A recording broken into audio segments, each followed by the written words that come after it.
America এই হরমুজটা নিয়ন্ত্রণে নিয়ে আসবে এটা আমার কাছে খুবই অবিশ্বাস্য লাগতেছে। আচ্ছা, কারণ ওই পর্যন্ত তো যাওয়ার সুযোগই দিবে না ইরান।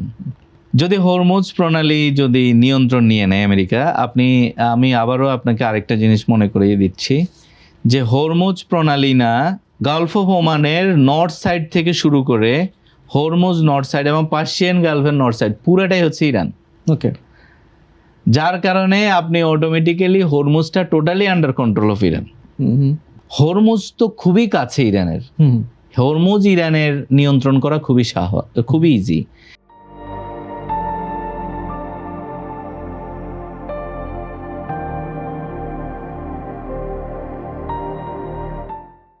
জাহাজ ফর এক্সাম্পল আপনার ফ্লোটিং বোম যেগুলো আপনি যদি সে পুরা হরমুজ জুড়ে ফ্লোটিং বোমগুলো রেখে দেয় উইথ ম্যাগনেট, জাহাজ যাবে অটোমেটিক্যালি, জাহাজের বডি হচ্ছে স্টিল, আপনি ম্যাগনেটটা এসে আপনার অটোমেটিকই জাহাজকে অ্যাট্রাক্ট করবে।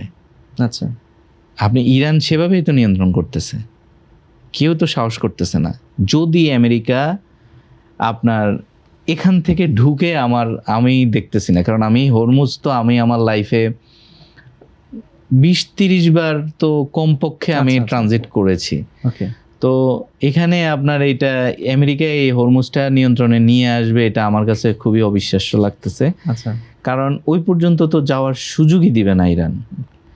আর যদি আপনার ওই দিক থেকে যদি হতো যে দুবাই থেকে ওই দিক থেকে যদি হইতো তাহলে ঠিক ছিল, কিন্তু এই দিক থেকে ঢুকে ওখানে ঢুকবে এটা সম্ভব, এটা আসলে ডিফিকাল্ট। যদি আপনার হরমুজটা ইম্পসিবল, কিন্তু যদি আপনার দুবাইয়ের ওইদিকে যদি দুবাইয়ের ওই বেস গুলাতে অথবা যেমন বাহরাইনের বেস গুলা থেকে ওখান থেকে ইরানে যাওয়াটা যতটা ইজি ছিল, হরমুজ থেকে ঢুকাটা ইজ নট সো ইজি। ওকে, কিন্তু ওগুলা তো ব্যর্থ।